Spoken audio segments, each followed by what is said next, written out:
រឿងនេះមិនធម្មតាទេវាគឺជាឫសគល់នៃសង្គ្រាមផ្ដាច់ទឹកដីហើយនឹងអាចឈានទៅរកសង្គ្រាមស៊ីវិលនាពេលថ្មីខាងមុខនេះនៅភាគខាងត្បូងរបស់ប្រទេសថៃ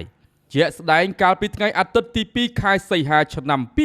2026បើតាមរយៈប្រភពព័ត៌មាន Amarin TV បានឲ្យដឹងថាមានហេតុការណ៍ផ្ទុះអាវុធយ៉ាងក្តៅគគុកមួយបានកើតឡើងនៅក្នុងខេត្តនរាธิវត្តភាគខាងត្បូងនៃប្រទេសថៃដែលបណ្ដាលឲ្យមន្ត្រីនគរបាលចំនួន2រូបបាត់បង់អាយុជីវិតនិង3រូបទៀតរងរបួសធ្ងន់យោងទៅតាមសេចក្តីរាយការណ៍បានឲ្យដឹងថាក្រុមនគរបាលស៊ើបអង្កេតមួយក្រុមដែលមានសមាជិកចំនួន6រូបដឹកនាំដោយលោកអនុសិនីឯកគិតិពងស្រីគុំមកពីអធិការដ្ឋាននគរបាលស្រុកតាបៃបានជិះរថយន្ត Pick up មួយគ្រឿងមកបំពេញបេសកកម្មស៊ើបអង្កេតបទល្មើសគ្រឿងញៀននៅក្នុងភូមិនៅពេលដែលកំពុងតែធ្វើដំណើរត្រឡប់ទៅអធិការដ្ឋានវិញពួកគេបានប្រទះឃើញក្រុមជនសង្ស័យមួយក្រុមកំពុងតែអង្គុយជុំគ្នានៅក្នុងខ្ទមមួយកន្លែងស្ថិតនៅក្នុងចំការដូងប្រេងនៅក្នុងឃុំប្រៃវ៉ាន់ដោយមានម៉ូតូជាច្រើនគ្រឿងចតនៅក្បែរនោះដោយឃើញភាពមិនប្រក្រតីលោកអនុសិនីឯកគិតិពងបានបញ្ជាឲ្យអ្នកបើកបរឈប់រថយន្តភ្លាមដើម្បីចុះទៅពិនិត្យនិងសាកសួរព័ត៌មានប៉ុន្តែ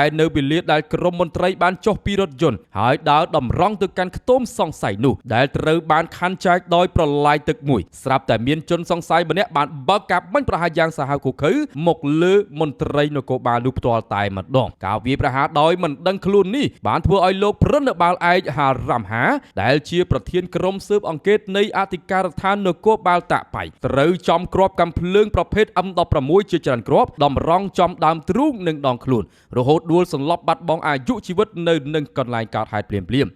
មនោះក្រុមមន្ត្រីនគរបាលដែលនៅសេសសល់បានព្យាយាមវាយបកនិងរំកិលខ្លួនទៅកាន់ខ្ទមដើម្បីប្រឈមមុខជាមួយនឹងជនបង្កប៉ុន្តែជនល្មើសក៏បានដឹងខ្លួនថានឹងត្រូវបាត់ផ្លូវនិងប្រឈមមុខជាមួយនឹងការចាប់ខ្លួនក៏បានរត់គេចខ្លួនចូលទៅក្នុងចំការដូងប្រេងដ៏ជ្រៅនៅក្នុងខណៈនោះដែរលោកប្រណិបាលឯកវិទិភងឆៃព្រំកែវជាប្រធានអ្នកស៊ើបអង្កេតម្នាក់ទៀតក៏បានរត់ដេញតាមជនល្មើសយ៉ាងប្រកៀកប្រកិតប៉ុន្តែជនសង្ស័យបានពួននៅពីខាងក្រោយដើមដូងប្រេងហើយបានបាញ់ប្រហារជាច្រើនគ្រាប់មកលើរូបលោកបណ្ដាលឲ្យត្រូវដងខ្លួនពេលកំពុងតែឆ្លងស្ពានរហូតដេកដួលស្លាប់ម្នាក់ទៀតទៅនឹងក្បែរចិញ្ចើមផ្លូវការបាញ់គ្នាយ៉ាងសាហាវនេះបណ្ដាលឲ្យមន្ត្រីនគរបាល3រូបទៀតរងរបួសរួមមានលោកអនុសិនីឯកគិតិពងស្រីគុំត្រូវគ្រាប់បាក់ឆ្អឹងជំនីខាងឆ្វេងលោកប្រណិបាលឯកត្រៃថោស្គូសាំថាវ៉ាស៊ីរីត្រូវគ្រាប់បាញ់ឆិតក្បាលនិងលោកប្រណិបាលឯកវ៉ាន់ស៊ូឈិតសៃគូក៏ត្រូវគ្រាប់កាំភ្លើងចំដងខ្លួនក្រោយពេលកើតហេតុការតាក់ទងតាមមជ្ឈតាក់ទងសុំកម្លាំងអន្តរាគមន៍ជាបន្ទាន់ធ្វើឲ្យជនបង្កសម្រេចចិត្តបាញ់បើកផ្លូវនិងប្រើប្រាស់ជំនាញស្ទាត់ជំនាញភូមិសាស្ត្ររបស់ពួកគេដើម្បីរត់គេចខ្លួនបាត់ស្រមោលលុះដល់វេលាម៉ោង 11:48 នាទីព្រឹកលោកវរៈសនីឯកផាកាវ៉ាត់វ៉ាន់សានុកអធិការនគរបាលស្រុកតាបៃក៏បានដឹកនាំកម្លាំងបន្ថែមចម្រុះមកដល់ទីតាំងកើតហេតុភ្លាមពួកគេបានប្រទះឃើញសពមន្ត្រីនគរបាល2រូបនៅសល់លើតាមដងផ្លូវទល់មុខជាមួយនឹងខ្ទមសង្ស័យដោយមានប្រឡាយទឹកបាំងចំកណ្ដាលព្រមទាំងបានបញ្ជូនមន្ត្រីរងរបួស3រូបទៀតទៅកាន់មន្ទីរពេទ្យតាបៃជាបន្ទាន់មុនពេលបញ្ជូនទៅកាន់មន្ទីរពេទ្យនរាธิវត្តរាជន្តរការិនដើម្បីទទួលបានការព្យាបាលនៅនឹងកន្លែងកើតហេតុសមត្ថកិច្ចបានរកឃើញសម្បកគ្រាប់កាំភ្លើង M16 ជាង10គ្រាប់រាយប៉ាយនៅ3ចំណុចផ្សេងគ្នាក្បែរខ្ទមនិងក្នុងចំការដូងប្រេងបន្ថែមពីនេះអាជ្ញាធរក៏បានឃាត់ខ្លួនបរិសុទ្ធជនសង្ស័យចំនួន3នាក់ដែលស្នាក់នៅក្នុងខ្ទមនោះដើម្បីនាំយកទៅសាកសួរនៅបញ្ជាការដ្ឋានឆ្លប់ជើងទឹកប្រចាំស្រុកតាបៃស្វែងរកការពាក់ព័ន្ធជុំវិញករណីនេះលោកឧត្តមសេនីយ៍តូភីយ៉ាវ៉ាត់មេបញ្ជាការនគរបាលភូមិភាគទី9បានបញ្ជាឲ្យកងកម្លាំងល្បាតរួមគ្នារវាងយោធានគរបាលនិងអាជ្ញាធរដែនដីឲ្យបិទគប់និងដាក់សម្ពាធជុំវិញចំការដូងប្រេងនេះដោយជឿជាក់ថាក្រុមបង្កនៅតែពួនស្ទាក់នៅក្នុងតំបន់អាជ្ញាធរបានប្រកាសកំណត់តំបន់នេះគឺជាតំបន់គ្រោះថ្នាក់ដោយហាមឃាត់ដាច់ខាតមិនឲ្យមានបុគ្គលពាក់ព័ន្ធរួមទាំងក្រុមអ្នកព័ត៌មានចូលទៅជិតឡើយដើម្បីធានាសុវត្ថិភាពទន្ទឹមនឹងនេះប្រភពព័ត៌មានផ្ទៃក្នុងពីមន្ត្រីនគរបាលនៃអធិការដ្ឋានតាបៃក៏បានទម្លាយថាជនសង្ស័យដែលបានរត់គេចខ្លួនអាចមិនមែនជាសមាជិកដែលរស់នៅក្នុងខ្ទមនោះទេប៉ុន្តែជាសមាជិកនៃក្រុមជ្រុលនិយមប្រដាប់អាវុធដែលបានជួលមកជ្រក់កោនបណ្ដោះអាសន្នដោយការបង្ខិតបង្ខំនៅពេលដែលឃើញក្រុមនគរបាលមកដល់ជននោះក៏បាននឹកឃើញទៅដល់ការចុះបង្ក្រាបមកលើក្រុមរបស់ខ្លួនទើបប បើកការបាញ់ប្រហារមុនតែម្ដងបច្ចុប្បន្ននេះអាជ្ញាធរពាក់ព័ន្ធកំពុងតែបន្តប្រតិបត្តិការស្រាវជ្រាវនិងតាមប្រមាញ់ជនល្មើសយ៉ាងយកចិត្តទុកដាក់បំផុតបងប្អូនប្រិយមិត្តទេសនិកជននេះគឺជាព័ត៌មានដែលខ្ញុំដកស្រង់ចេញពីប្រភពព័ត៌មាន Amarin News ចុះផ្សាយកាលពីព្រឹកថ្ងៃទី3ខែសីហាឆ្នាំ2026នេះជាការពិតណាស់បងប្អូនរឿងរ៉ាវទាំងអស់នេះបើយើងផ្អែកទៅលើប្រវត្តិសាស្ត្រដ៏ជូរចត់នៅក្នុងស្រុកតាប៉ៃនៃភាគខាងត្បូងរបស់ថៃ